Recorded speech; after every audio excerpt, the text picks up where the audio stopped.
Welcome to Set Free 24/7. We are happy to have you along on this journey through the message. And today we have a couple brand new books that we're going to be reading out of the Bible. But first, we're going to start out of Matthew chapter 21, verse 23 to 32.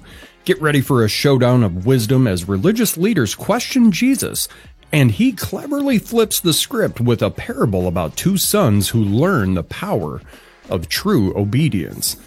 Next, we're going to be in Romans chapter 1. Join Paul in this epic letter to the Romans where he boldly declares the gospel's power and how it unleashes God's righteousness for everyone from faith to faith. And get ready for some serious high-octane faith fuel. Then we're going to rewind back to Psalm 48, take a virtual tour of the breathtaking city of Zion where God's presence dwells and his praises echo through the majestic walls. It's a celebration of God's eternal love and protection. And then we're going to end today in Numbers chapter 1 and 2. Get your camping gear ready as we dive into Numbers, where God forms his people into a mighty camp. Each tribe has their own unique banner and role. And discover how even census taking can be an adventure. So friends, buckle up on this journey today. We will see you on the other side for this journey through the message.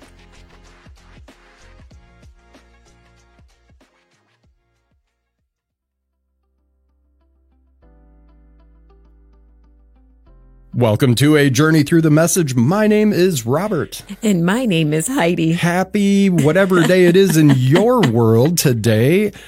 How are you doing, Heidi?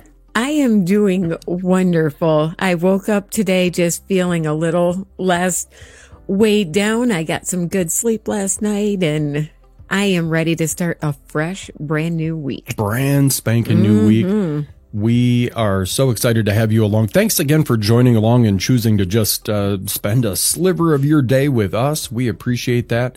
One of the free ways that you can support our podcast and this effort here that we have of just bringing the gospel in a fun, unique way to people is by hitting that like button or leaving a comment on the podcast platform. That always helps, and it's a free way for you to support us, and we appreciate it. We absolutely do. It's been really fun to watch the numbers kind of climbing, seeing people are listening, and I'm always so honored by that people willingly give to us their time during the day, and I see that as a pretty amazing thing. So if that's you, thank you. Absolutely. Thank you so much.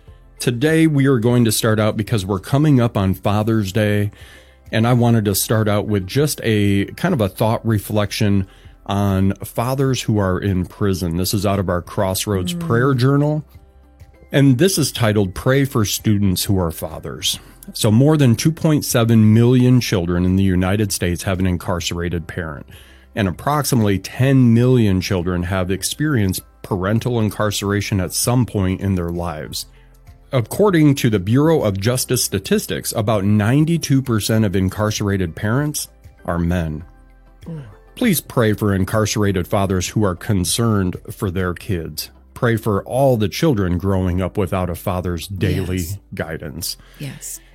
And, you know, when I was doing my prison time, that weighed on me at one point, just how I wasn't there for them. And I was so thankful for grandparents who really stepped up and took raising my boys very, very seriously and just gave them all the love and attention that they deserved. I mean, made sure that they were playing hockey, made sure that they were involved and had fun things to do. I mean, and loved them like they were their own, and they still do. They absolutely do. I am going to shout out to I'm just going to call them the K's, but you have spoken often on this very topic, and we have talked at length about them and the willing sacrifice they made to make sure those boys were going to be as okay as they could possibly be. Yeah. And they just really didn't raise them as if they were raising grandchildren. They raised them as if they were raising their children, and made sure that even as they were older and grandparents, they still made sure those boys were actively involved and engaged in athletics and sports and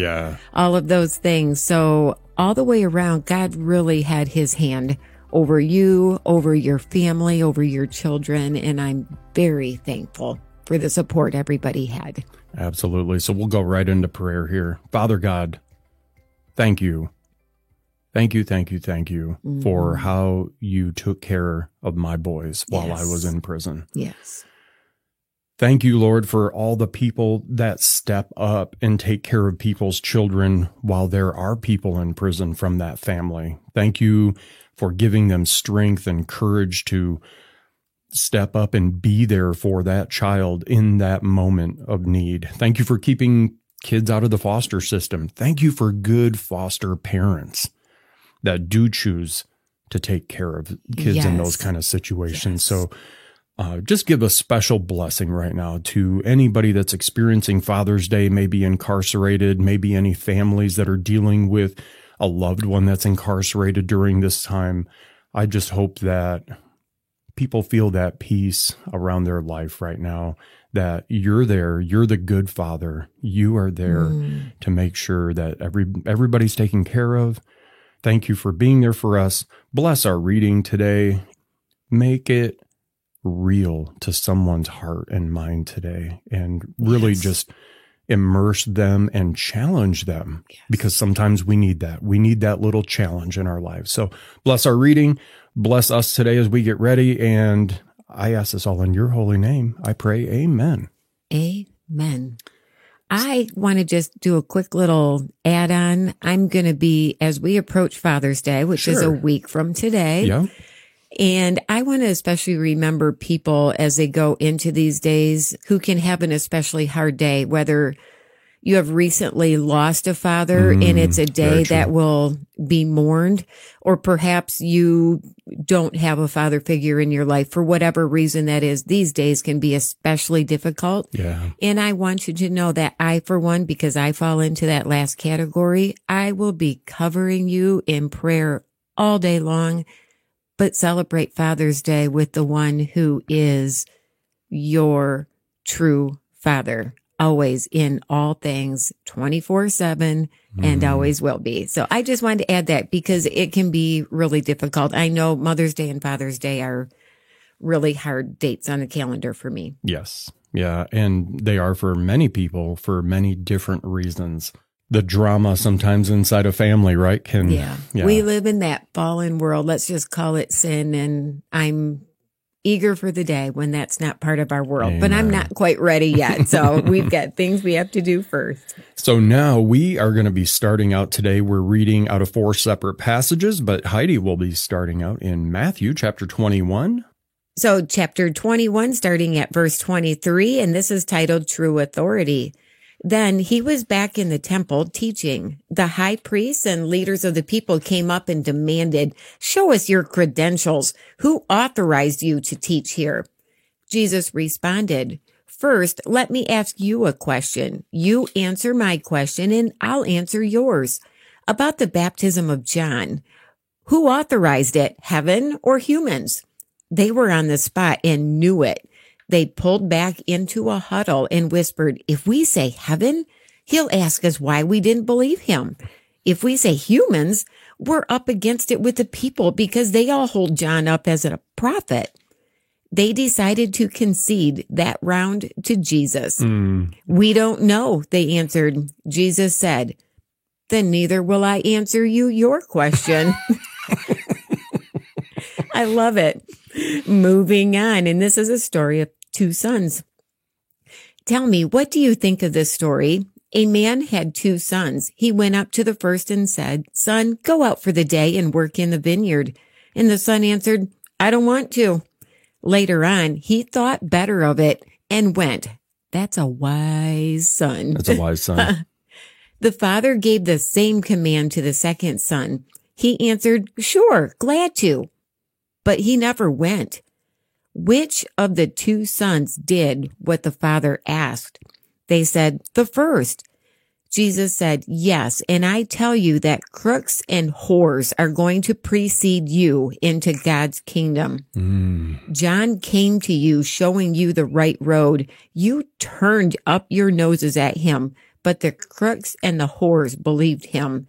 Even when you saw their changed lives, you didn't care enough to change and believe him."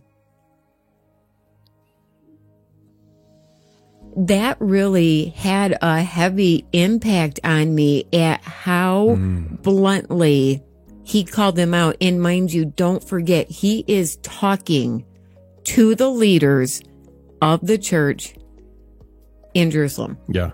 And it blows my mind because these are, think of it as your esteemed like head you're going pastor to synod, in church. Like you're going to synod. Yes.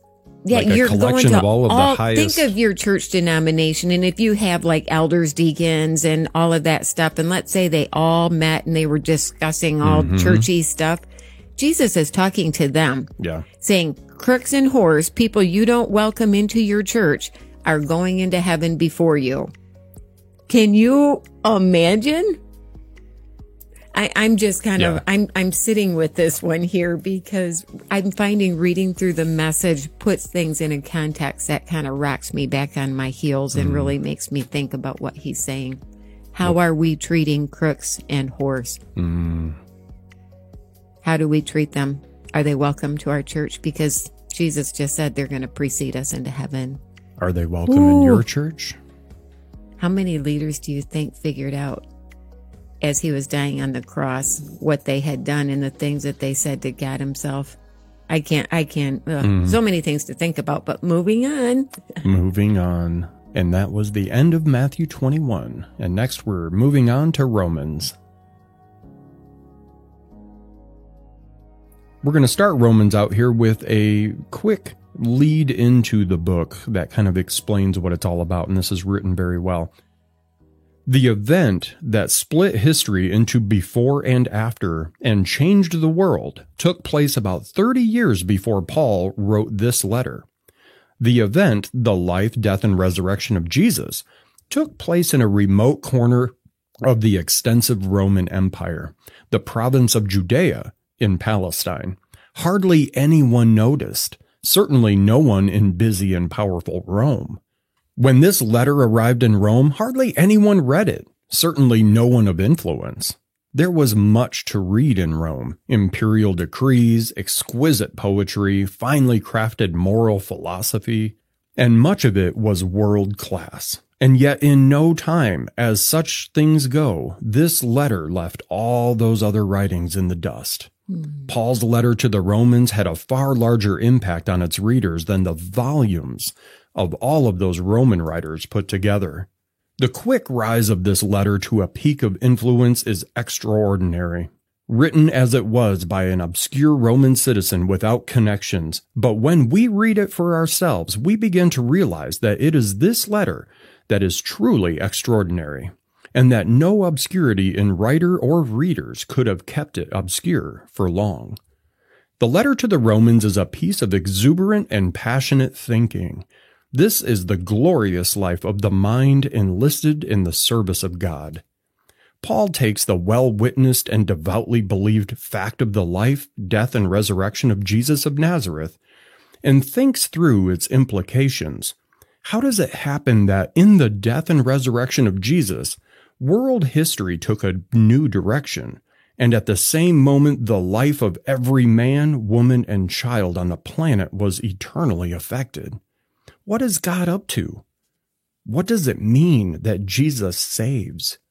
What's behind all of this, and where is it going? These are the questions that drive Paul's thinking. Paul's mind is supple and capacious. He takes logic and argument, poetry and imagination, scripture and prayer, creation and history and experience, and then weaves them into this letter that has become the premier document of Christian theology. I am really excited to get into Romans. I'm excited to get into Romans too. And I think this is going to be great. I've read through it before, and I love how the Message version just really gives a different spin. Romans is a highly, highly read and quoted book in the Bible with Christians. And some of the passages that are in here are going to be very enlightening and also challenging. Yes, I am truly excited. But as you read that opening, it made me realize that when he was writing these letters, never once did he imagine, I'm sure, that this would be forever read throughout the history of the world in the number one book in existence for eternity. Yeah. Can you I know. imagine a letter that you have written is part of the Bible? Makes you really think God's about word. what you're putting down on paper, huh? Oh, I need to rethink everything I've ever written. Oh, So I'll be starting out here today. We're reading Romans chapter 1, verses 1 through 17. I, Paul, am a devoted slave of Jesus Christ on assignment, authorized as an apostle to proclaim God's words and acts. I write this letter to all the believers in Rome, God's friends. The sacred writings contain preliminary reports by the prophets on God's Son. His descent from David roots him in history. His unique identity as Son of God was shown by the Spirit when Jesus was raised from the dead, setting him apart as the Messiah, our Master. Through him, we received both the generous gift of his life and the urgent task of passing it on to others who receive it by entering into the obedient trust in Jesus. You are who you are through this gift and call of Jesus Christ, and I greet you now with all of the generosity of God our Father and our Master Jesus, the Messiah. I thank God through Jesus for every one of you. That's first. People everywhere keep telling me about your lives of faith, and every time I hear them, I thank Him. And God, whom I so love to worship and serve by spreading the good news of His Son, the message, knows that every time I think of you in my prayers, which is practically all the time, I ask Him to clear the way for me to come and see you. The longer this waiting goes on, the deeper the ache. I so want to be there to deliver God's gift in person and watch you grow stronger right before my eyes. But don't think I'm not expecting to get something out of this too. You have as much to give me as I do to you. Please don't misinterpret my failure to visit you, friends. You have no idea how many times I've made plans for Rome. I've been determined to get some personal enjoyment out of God's work among you, as I have in so many other non-Jewish towns and communities. But something has always come up and prevented it. Everyone I meet, and it matters little whether they're mannered or rude, smart or simple, deepens my sense of interdependence and obligation. And that's why I can't wait to get to you in Rome, preaching this wonderful good news of God. It's news that I'm most proud to proclaim, this extraordinary message of God's powerful plan to rescue everyone who trusts Him, starting with the Jews, and then right on to everyone else. God's way of putting people right shows up in the acts of faith, confirming what Scripture has said all along. The person in right standing before God by trusting Him really lives. And that's the end of our reading, starting out in Romans today. I love his enthusiasm. He is truly excited to get to these people. I mean, the love for what he's doing and his passion and his joy is, I mean, that's like exuberant. I know. How amazing. I love the last line, though. The person in right standing before God by trusting Him really lives. Yes, I do. Yes. Yes, we do. If you haven't made that decision to fully trust God and really taste the life that He has for you, I challenge you to think about that. Think about that decision today. What's holding you back?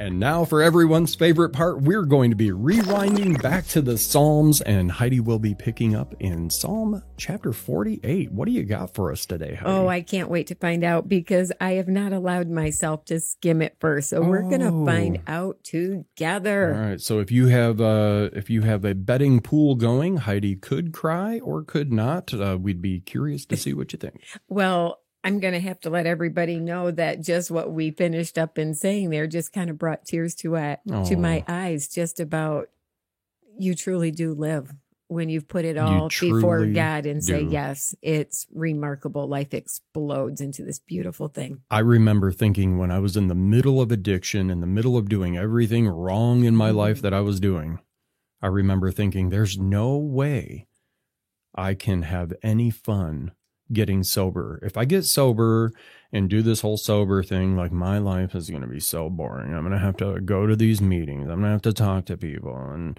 you know, and your mind comes up with all of these excuses and all these things. But I will tell you what, when you say yes to God, he will fill up things in your life and put people in place in your life. And it is a wild ride. And there are not many moments where I'm sitting there twiddling my thumbs wondering, oh, I wonder what I'm doing now. Yeah, you don't appear to be bored. Life isn't a dull, dreary, solemn event. I think you and we have more joy and more fun in life now. We do. It's just there's a freedom in it that almost doesn't make sense, but I challenge you to try it. Amen. All right, let's read some Psalm 48. God majestic, praise abounds in our God city, his sacred mountain, breathtaking in its heights, earth's joy. Zion mountain looms in the north, city of the world king, God in his citadel, peaks undefeatable. The kings got together, they united and came. They took one look and shook their heads. They scattered and ran away. They doubled up in pain like a woman having a baby. You smashed the ships of Tarshish with a storm out of the east. We heard about it, then we saw it with our eyes. In God's city of angel armies, in the city our God set on firm foundations, firm forever. We pondered your love in action, God, waiting in your temple. Your name, God, evokes a train of hallelujahs wherever it is spoken, near and far. Your arms are heaped with goodness in action. I love that. Oh, be glad, Zion Mountain. Dance, Judah's daughters. He does what he said he'd do.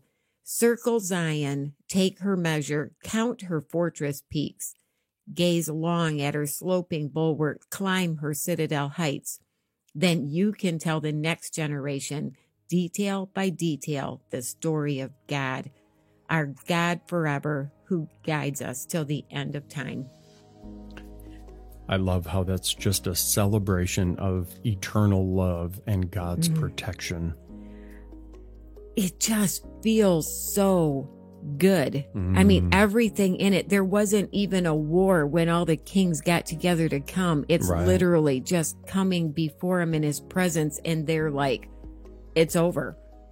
It is over. It's astonishing to me. It's easy at times to look at the world and the way things are going and the things that we hear and the loud noise and the ugliness and the hatred.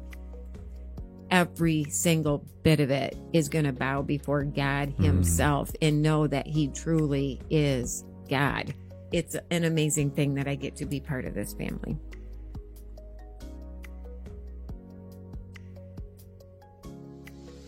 And lastly, now we'll be picking up in Numbers. And this is a brand new book for us. We just finished Leviticus. It was riveting. It was riveting, and thank you for plowing through Leviticus with us. Now we're going to see how fun it is to start taking censuses. That's right. Numbers is all about numbers, but how cool is it to be counted in the Bible? I mean, this is a pretty important book. I've got a lead-in page here to this book to kind of give it a little bit of context. So Numbers, becoming a truly human community is a long, complex, messy business. Simply growing up as a man or woman demands all the wisdom and patience and courage that we can muster. But growing up with others, parents and siblings and neighbors, to say nothing of odd strangers and mean enemies, immensely complicates the growing up. The book of Numbers plunges us into the mess of growing up. The pages in this selection of the biblical story give us a realistic feel for what is involved in being included in the people of God, which is to say a human community that honors God, lives out love and justice in daily affairs, and then learns how to deal with sin in oneself and others, and then follows God's commands into a future of blessing. And it deals with all of this without illusions. Many of us fondle a romanticized spirituality in our imaginations. The God is in his heavens and all's right with the world sort of thing. But when things don't go right, we blame others or ourselves, muddle through as best we can, often with considerable crankiness, and wish that we had been born at a different time, Bible times maybe, when living a holy life was so much easier. That's odd because the Bible, our primary text for showing us what it means to be a human being, created by God and called to a life of obedient faith and sacrificial love, nowhere suggests that life is simple or even natural. We need a lot of help. We need organizational help. When people live together in community, jobs have to be assigned. Leaders have to be appointed, inventories kept. Counting and list making and rosters are as much a part of being a community of God as prayer and instruction and justice. Accurate arithmetic is an aspect of becoming the people of God. We also need relational help. The people who find themselves called and led and commanded by God find themselves in the company of men and women who sin a lot. They quarrel, bicker, grumble, rebel, fornicate, steal. You name it. We do it. We need help in getting along with each other. Wise discipline is required in becoming the people of God. It follows that counting and quarreling take up considerable space in the book of Numbers. Because these things continue to be unavoidable aspects of our becoming the people of God, this book is essential in training our imaginations to take in some of the less than romantic details by which we are formed into his people. I love that little lead in there. I do too. It's got me set up on a very positive mindset, and I'm eager to hear Numbers with that setup. Well, and for those that may be expecting the birth of a child, there may be some name ideas and suggestions that come along through this book. Oh man, are you saying we might have some names that I have to go through in this book? Multiple syllable man. names. All right. So friends, I'm just going to ask for it right now. I Right. need some grace. I need grace. Okay. I mean, there's going to be some misspelled names. But I'm going to let you know how I do this. I power through them. So if I have mispronounced something, please drop it down in the comments with, I don't know how you would teach me how to correctly pronounce something by leaving a comment, but I would maybe a video comment. That would be quite That amazing. would be, I mean, reach out. Their video comments reading the list of names that you read, and we can do a who read it better. Who read it better? So if I have royally slaughtered something, please pick up your smartphone, go on there, give me a 5 or 10 second video of exactly how it's supposed to be pronounced, and I will work on it. I'm trying to have a teachable spirit here. Oh, friends. All right, here we go. Numbers chapter 1. We're going to be reading 1 and 2. So starting out here. God spoke to Moses in the wilderness of Sinai at the tent of meeting on the first day of the second month in the second year after they had left Egypt. He said, "Number the congregation of the people of Israel by clans and families, writing down the names of every male. You and Aaron are to register company by company, every man who is 20 years old and older who is able to fight in the army. Pick one man from each tribe who is the head of his family to help you. These are the names of the men who will help you." Here we go. From Reuben, Eliezer, son of Shedur. From Simeon, Shalumiel, son of Zurishaddai. From Judah, Nahshon, son of Amminadab. From Issachar, Nathanael, son of Zuar. From Zebulun, Eliab, son of Helon. From the sons of Joseph, from Ephraim, Elishama, son of Ammihud. From Manasseh, Gamaliel, son of Pedahazar. From Benjamin, Abidan, son of Gideoni. From Dan, Ahiezer, son of, Ammishaddai. From Asher, Pagiel, son of Okran. From Gad, Eliasaph, son of Duel. From Naphtali, Ahira, son of Enan. These were the men that were chosen from the congregation, leaders from their ancestral tribes and heads of Israel's military division.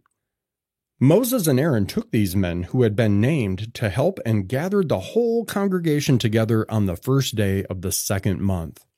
The people registered themselves and their tribes according to their ancestral families, putting down the names of those who were 20 years old and older, just as God had commanded Moses. He numbered them in the wilderness of Sinai. The line of Reuben, Israel's firstborn, the men were counted off head by head, every male 20 years and older who was able to fight in the army, registered by tribes according to their ancestral families. The tribe of Reuben numbered 46,500. The line of Simeon, the men were counted off head by head, every male 20 years and older who was able to fight in the army, registered by clans and families. The tribe of Simeon numbered 59,300. The line of Gad. The men were counted off head by head, every male 20 years and older who was able to fight in the army, registered by clans and families, and the tribe of Gad numbered 45,650. The line of Judah. The men were counted off head by head, every male 20 years and older who was able to fight in the army, registered by clans and families. The tribe of Judah numbered 74,600. The line of Issachar. The men were counted off head by head, every male 20 years and older who was able to fight in the army, registered by clans and families. The tribe of Issachar numbered 54,400. The line of Zebulun.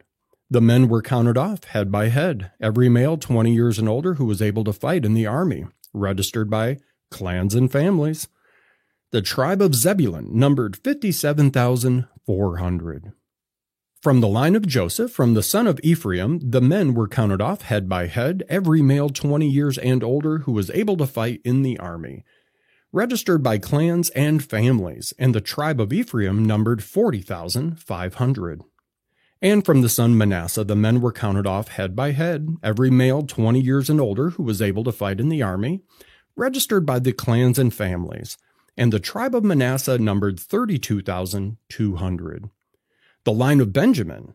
The men were counted off head by head, every male 20 years and older who was able to fight in the army, registered by clans and families, and the tribe of Benjamin numbered 35,400. The line of Dan. The men were counted off head by head, every male 20 years and older who was able to fight in the army, and registered by clans and families. The tribe of Dan numbered 62,700. The line of Asher. The men were counted off head by head, every male 20 years and older who was able to fight in the army, registered by clans and families. The tribe of Asher numbered 41,500. The line of Naphtali. The men were counted off head by head, every male 20 years and older who was able to fight in the army, registered by clans and families. The tribe of Naphtali numbered 53,400. These are the numbers of those registered by Moses and Aaron, registered with the help of leaders of Israel, 12 men, each representing his ancestral family. The sum total of the people of Israel 20 years old and over who were able to fight in the army, counted by the ancestral family, was 603,550. The Levites, however, were not counted by their ancestral family along with the others. God had told Moses, the tribe of Levi is an exception. Don't register them. Don't count the tribe of Levi. Don't include them in the general census of the people of Israel. Instead, appoint the Levites to be in charge of the dwelling of the testimony, over all its furnishings and everything connected with it. Their job is to carry the dwelling and all of its furnishings, maintain it, and camp around it. When it's time to move the dwelling, the Levites will take it down. And when it's time to set it up, the Levites will do it. Anyone else who even goes near it will be put to death. The rest of the people of Israel will set up their tents in companies, every man in his own camp under its own flag. But the Levites will set up camp around the dwelling of the testimony so that wrath will not fall on the community of Israel. The Levites are responsible for the security of the dwelling of the testimony. The people of Israel did everything that God commanded Moses. They did it all. I just have something to say real quick on chapter 1. So, listen. All right, here they are naming all these men, and then they go through and they say repeatedly, the men were counted off head by head, every male 20 years and older who was able to fight in the army, registered by clans and families. Mm-hmm. So, like, why couldn't they just say that one time and then list out a whole bunch of, why did I have to repeat that verse every time we went to a new name? Like, in my mind, it should have just been one time at the top and then just list out like in an Excel spreadsheet. I mean, Moses could have been getting out the tablet and just, that would have saved him so much tablet. It certainly would have, but God was a little bit specific in how he wanted it recorded. And therefore, Robert, my love, you are reading God's word. God's word. And remember that each tribe is doing this and they're keeping a record of it. And in those records, it stated how the count was done, who was included in the count. And they had to specifically state this is 20 years old and up. Doesn't include those. This is fighting men of the army. Each of these were separate records inside those tribes, but they're combined in this. I'm sure God very specifically wanted it laid out in no uncertain terms how the count was done. Remember the little opening about the attention to details and the record keeping? I was reminded of that. Yeah. So I'm just going to say now, while God, heard you when you talked about tablets and for just sure. saying I'm just trying to be conservative with the stone here.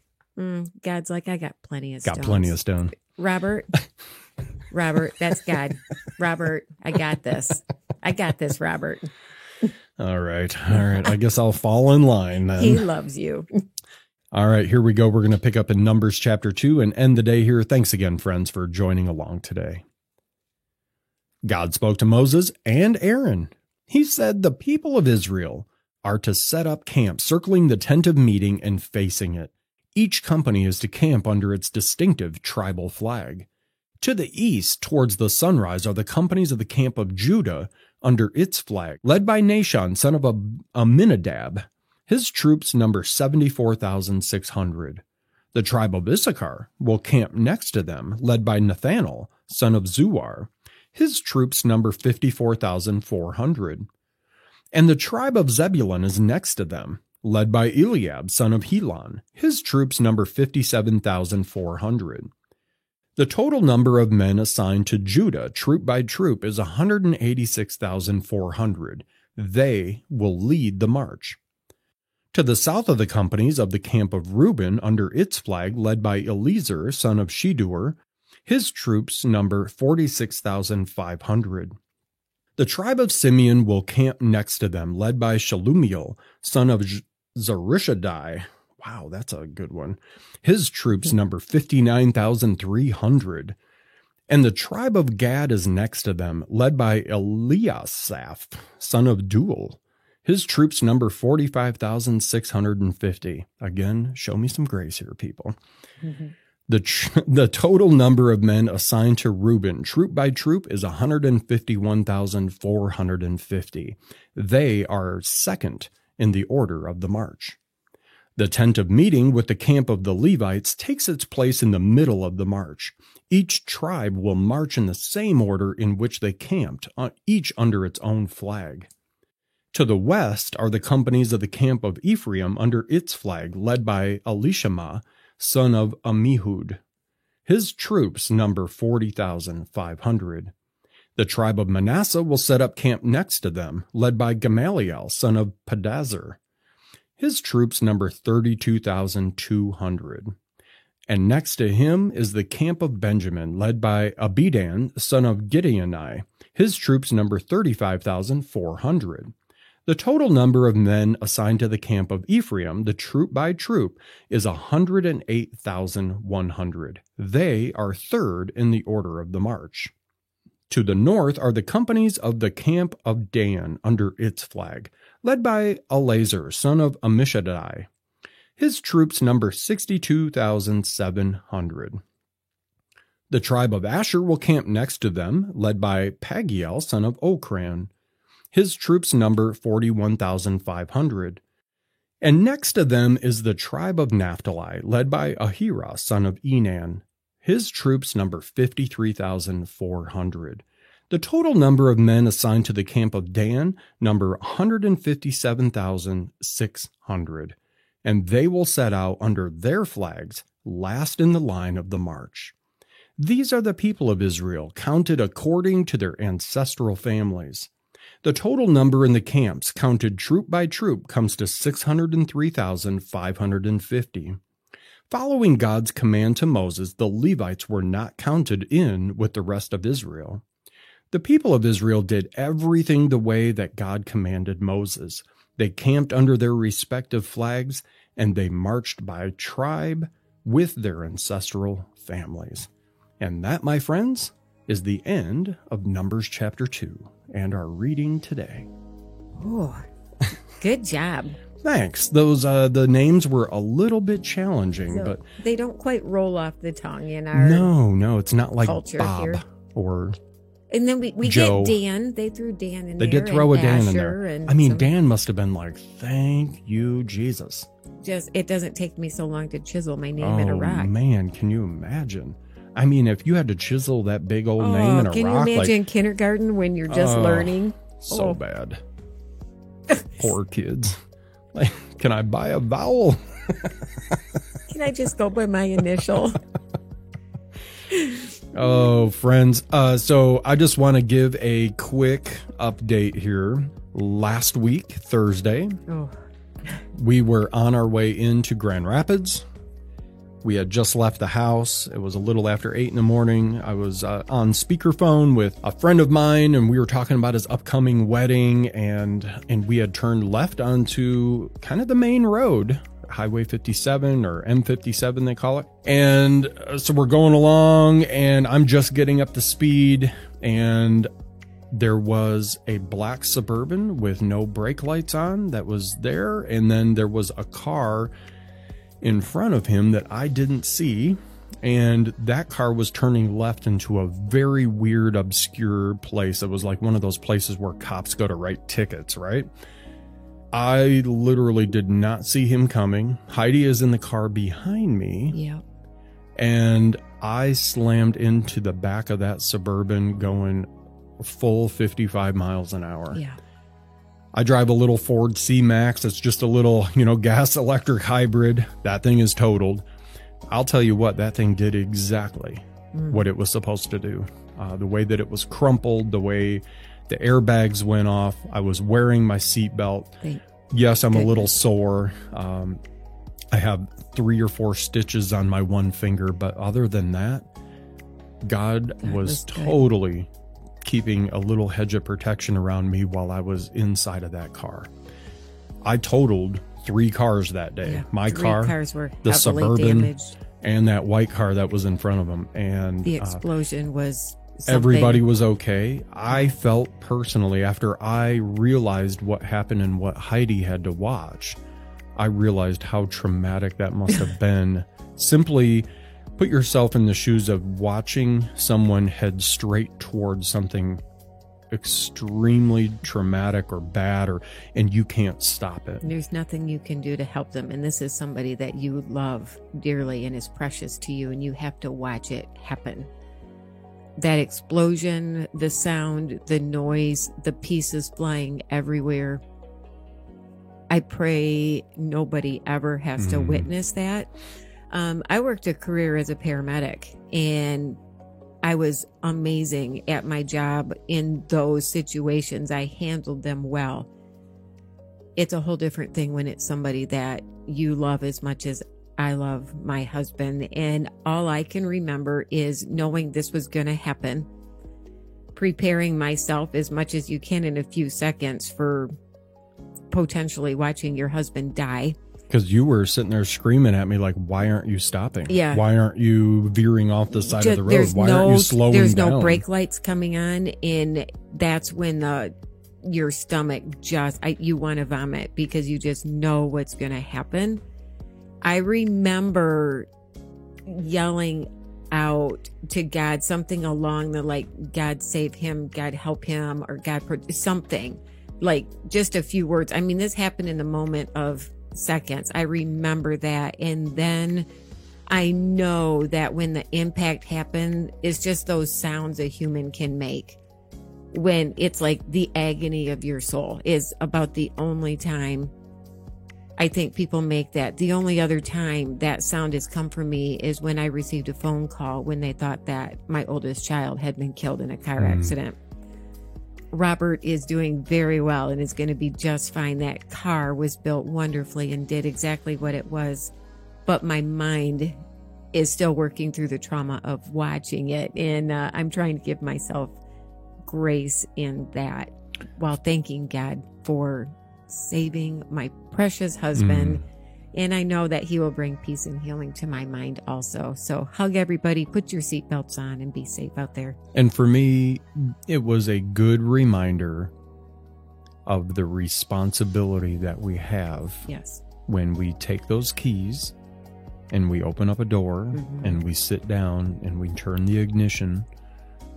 The responsibility of driving. I wasn't overly distracted. This really was a crazy thing how it all unfolded, but I was distracted enough that I didn't see all of this coming. So let this be a good reminder to you to just slow down a little bit, have both hands on the wheel, keep your eyes straight forward as much as you can, and make sure you say I love you to those that you do love before you head out for the day. Give them a hug. Give them a little. The last thing that I said to you before we left our house was, I love you. I'll see you in Grand Rapids.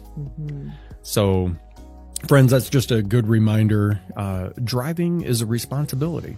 Be good to yourself and be good to those on the road with you. And be good to others. And so I know some of you have asked about the other people that were in the accident. They are completely fine as far as I know. They'll be stiff, but there's no cuts, no broken bones, injuries. No anything like that. And they were amazing. Gracious, good, kind individuals. We had police on the scene right away, some volunteer people, some off-duty people. It was crazy how quick everything just got taken care of right there. So that, friends, is the end of episode 51. If this is your first episode with us, welcome. If it's your 51st episode with us, thank you. We appreciate you on all ends of that spectrum, and we appreciate you taking some time out of your day to journey with us through the message here. So friends, we would encourage you, just join the conversation. We have a Facebook group where we're going to be posting some questions. We'll have the questions immediately following this broadcast, so stay tuned for that. If you want to answer them, either drop them down in the comments, join that Facebook group. We would love to engage with you. Can't wait to see you coming back and joining us for the next one. Absolutely. Have a great week, everyone.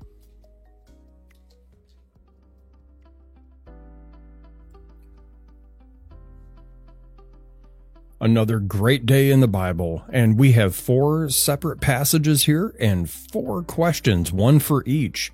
Starting out in Matthew, imagine you're a character in Jesus' parable. Which son's response resonates with you the most? And how does it challenge your understanding of obedience and faith? That was a heavy one today in Matthew, so think about that one.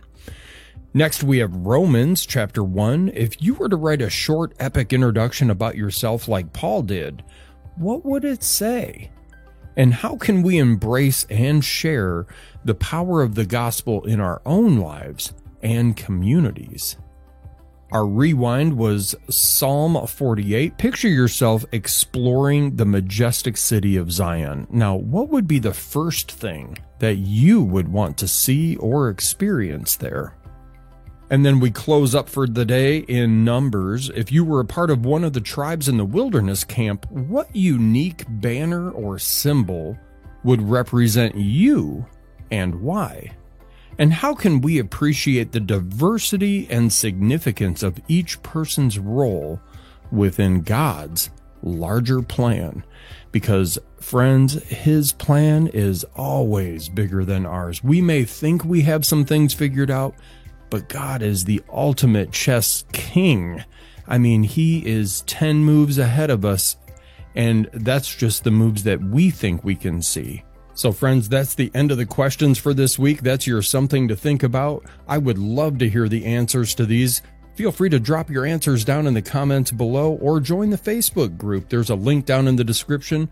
Join the discussion there. We would love to see what you have to say about this. But until then, I will see you next week for this journey through the message. Have a great week.